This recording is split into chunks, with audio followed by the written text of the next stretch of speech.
निधिवन के रहस्य। निधिवन के मंदिर में शयन आरती करने के बाद सभी श्रद्धालुओं को बाहर निकालकर मंदिर और निधिवन क्षेत्र को करीब 7 तालों से बंद कर दिया जाता है। ताला बंद करने के पहले मंदिर के गर्भगृह में भगवान के लिए नीम की दातुन, पान का बीड़ा, लड्डू और श्रृंगार का सामान रख दिया जाता है। रात में यहाँ कोई नहीं आता, लेकिन फिर भी आश्चर्य के 7 तालों में बंद मंदिर को जब सुबह खोला जाता है तो पान चबाया हुआ, दातुन की हुई, लड्डू खाया हुआ और श्रृंगार का सामान इस्तेमाल हुआ मिलता है। कहते हैं कि इस मंदिर के दरवाजे अपने आप ही खुलकर बंद हो जाते हैं, लेकिन यह किसी ने देखा नहीं। हालांकि लोग इस संबंध में अपने अनुभव जरूर बताते हैं।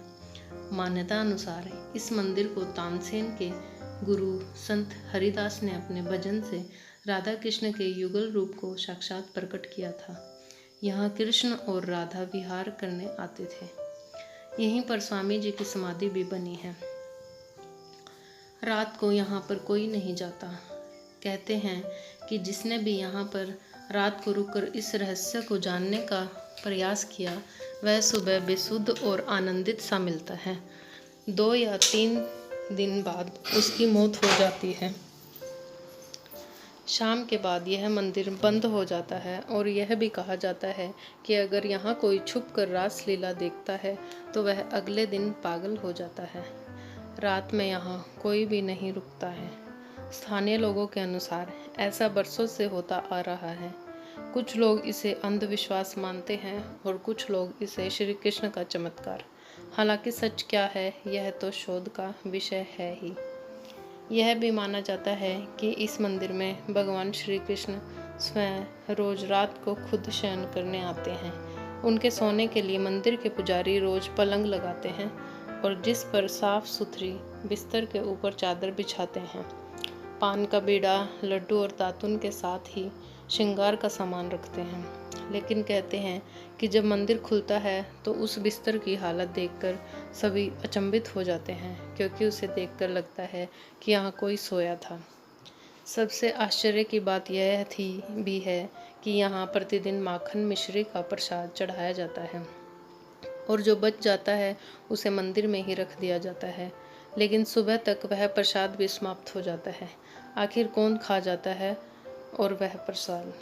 जनश्रुति है कि प्रतिदिन मंदिर के अंदर स्थित रंग महल में कृष्ण राधा का पलंग लगा दिया जाता है और पूरा रंग महल सजा दिया जाता है तथा राधा जी का श्रृंगार सामान रखकर मंदिर के दरवाजे बंद कर दिए जाते हैं। जब प्रातः दरवाजे खुलते हैं तो सारा सामान अस्त व्यस्त मिलता है।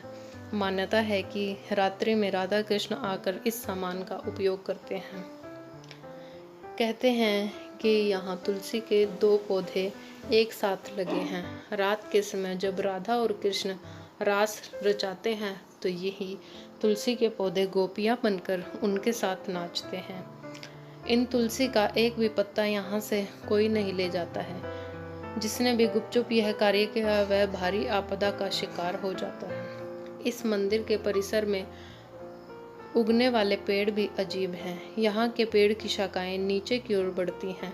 यह भी जनश्रुति है कि रात में ये सभी पेड़ गोपियाँ बनकर श्री राधा और कृष्ण के साथ नाचते हैं और सुबह होते ही पुण्य पेड़ बन जाते हैं। इन सभी पेड़ों को गोपियाँ ही माना जाता है।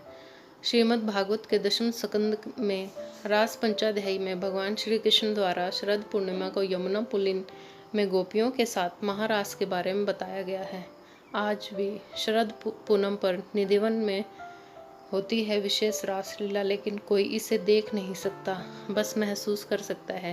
कहते हैं निधिवन के आलिंगनबद्ध पेड़ दरअसल यही रास रथ गोपी कृष्ण हैं, जो प्रातः होते ही पेड़ बन जाते हैं और रात्रि के नीरव में रास करने लगते हैं। यहाँ के आसपास के अधिकतर घरों में खिड़कियाँ नहीं हैं और जिनके घरों में हैं वे शाम की आरती के बाद खिड़कियाँ इस डर से बंद कर देते हैं कि कोई मंदिर की दिशा में देखे नहीं, अन्यथा वह अंधा हो जाता है।